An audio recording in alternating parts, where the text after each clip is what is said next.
তোমাদের সকলকে আমার চ্যানেলে স্বাগত। আজকে আমি একটা স্ন্যাক্স আইটেম তৈরি করব। স্ন্যাক্সটা খেতে কিন্তু খুবই টেস্টি আর বাড়ির থাকা সাধারণ জিনিস দিয়েই হয়ে যাবে।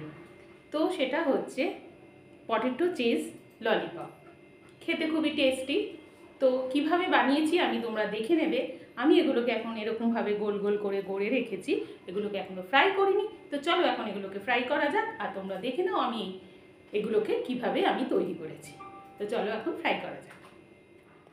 পটেটো চিজ ললিপপ করার জন্য সেদ্ধ আলু নিয়েছি 3টে, ভালো করে একটু সেদ্ধ করে নিতে হবে। আর 2টো চিজ নিয়েছি এরকম কিউব। তোমরা যেরকম খুশি চিজ নিতে পারো।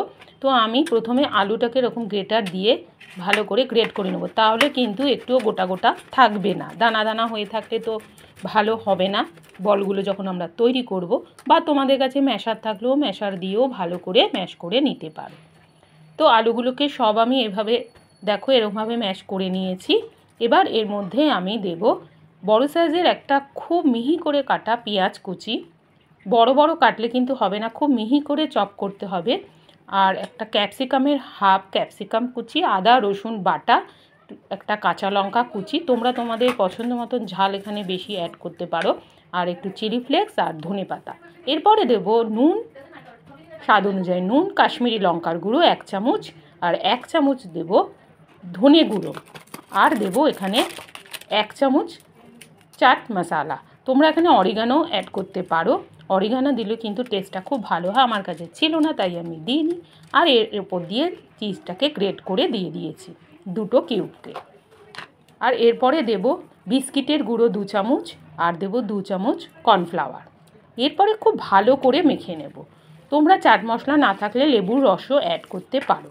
খুব ভালো করে সব একসাথে ভালো করে আমি যেমনভাবে মেখে নিয়েছি ঠিক এইভাবেই মেখে নেব। মেখে নেওয়ার পর ওটাকে রেখে দেবো সাইডে সরিয়ে। আর এরপর একটা ঘোল তৈরি করব। এখানে 2 চামচ মতন ময়দা দেবো, আর 2 চামচ কর্নফ্লাওয়ার দেবো, নুন দেবো অল্প, আর অল্প হাফ চামচ দেবো গোলমরিচের গুঁড়ো। ভালো করে শুকনো একটু মিশিয়ে নেব। তারপর এমনি সাধারণ নর্মাল ওয়াটার দিয়ে, ফিল্টার ওয়াটার দিয়ে ভালো করে একটা ঘোল তৈরি করব। ঘোলটা কিন্তু খুব পাতলাও না আবার খুব ঘনও হবে না। এবার আমি ব্রেড ক্রাম্ব নিয়েছি, তোমরা বিস্কিটের গুঁড়োও নিতে পারো। ঘরের পাউরুটিকে একটু টোস্ট করে নিয়ে আমি মিক্সিতে গুঁড়ো করে নিয়েছি। এবার আলুর থেকে অল্প অল্প আলু নেব, হাতে একটু তেল মাখিয়ে এইভাবে গোল গোল করে নেব।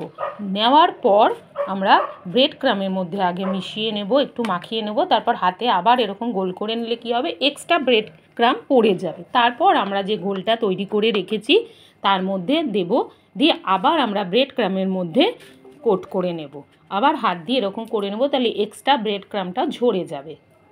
এরপর এইভাবেই প্রত্যেকটাকে আমি তৈরি করে নেব। প্রথমে ব্রেড ক্রাম্বের মধ্যে মাখাবো, তারপর ঘোলের মধ্যে দেব, তারপর আবার নেক্সট টাইম আমরা ব্রেড ক্রাম্বের মধ্যে দেব। এইভাবেই সব গোলাগুলোকে আমরা তৈরি করে নিতে পারবো, তৈরি করব। তোমরা ছোট বড় যেরকম খুশি তৈরি করে নিতে পারবো। আমি খুব ছোটও করিনি।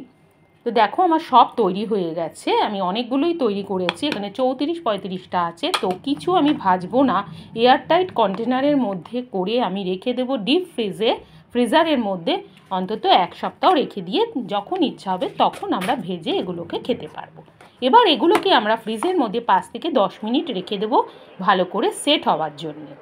10 মিনিট পর ফ্রিজের থেকে আমি বের করে নিয়েছি। এবার সানফ্লাওয়ার অয়েল দিয়েছি বেশ কিছুটা, খুব গরম করে নিয়ে একে একে বলগুলোকে এর মধ্যে ছেড়ে দেবো। কিন্তু বেশি একসাথে ভাজলে কিন্তু ভেঙে যাবে, তাই 3-4-5টাই দেবো, বেশি এর মধ্যে অ্যাড করব না।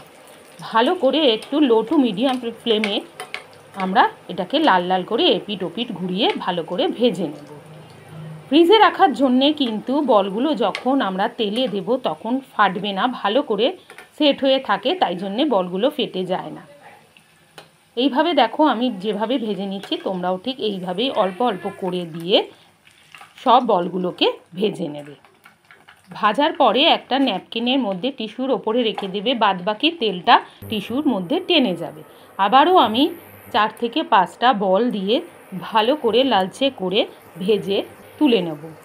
খেতে কিন্তু খুবই টেস্টি, তোমরা জানো। এইভাবেই তোমরা সমস্ত বলগুলোকে ভেজে নেবে। দেখো আমার সব বলগুলো ভাজা হয়ে গেছে। এবার একটা প্লেটের মধ্যে আমি বলগুলোকে তুলে নিচ্ছি। একে একে। বলগুলো কিন্তু খুবই খুবই ক্রিস্পি হয়েছে আর খুবই মানে দেখতেও ভালো হয়েছে। তোমরা নিজেরা তৈরি করলে বুঝতে পারবে যে কতটা সুন্দর হয়েছে আর কতটা ক্রিস্পি হয়েছে। তো আমি একটু সসও নিয়ে নিয়েছি, আর যেহেতু এটা ললিপপ সেই জন্যে আমি কিছু নিয়েছি টুথপিক নিয়ে প্রত্যেকটা বলের মধ্যে গেঁথে দেবো আর সস দিয়ে খাবো। খুবই টেস্টি এই পটেটো চিজ ললিপপ। তোমরা পটেটোর চিজের বদলে তোমরা চিকেনও দিতে পারো, তারপর তোমরা পনিরও দিতে পারো, এগও দিতে পারো। তো দেখতে পেয়েছো যে কত সহজে তৈরি হয়ে গেছে আজকে পটেটো চিজ ললিপপ। তোমরা যে কোনো বাড়িতে যদি অকেশন হয় এইভাবে তৈরি করে সবাইকে খাওয়াতে পারো। সত্যিই কিন্তু খুব টেস্টি, সকলেরই ভালো লাগবে এই পটেটো চিজ ললিপপ খেতে। একটা ভেঙে তোমাদের দেখিয়ে দিচ্ছি, দেখো আওয়াজে দেখো যে খুবই ক্রিস্পি হয়েছে, আর ভেঙেও দেখো ভেতরটা কত সুন্দর হয়েছে। তোমরা বাড়িতে একবার ট্রাই করে দেখতে পারো। সব দেখো আমার ললিপপ ভাজা হয়ে গেছে, এরকমভাবে টুথপিকে করে সসের মধ্যে দিয়ে খেতে খুবই টেস্টি।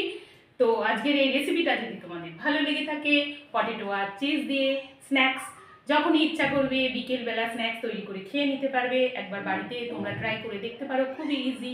তোমাদের যদি আজকের এই ভিডিওটা ভালো লেগে থাকে তাহলে তোমরা কী করবে, like comment share and subscribe করো। তোমাদের সাথে দেখা হবে আমার নেক্সট কোনো ভিডিওতে। বাই।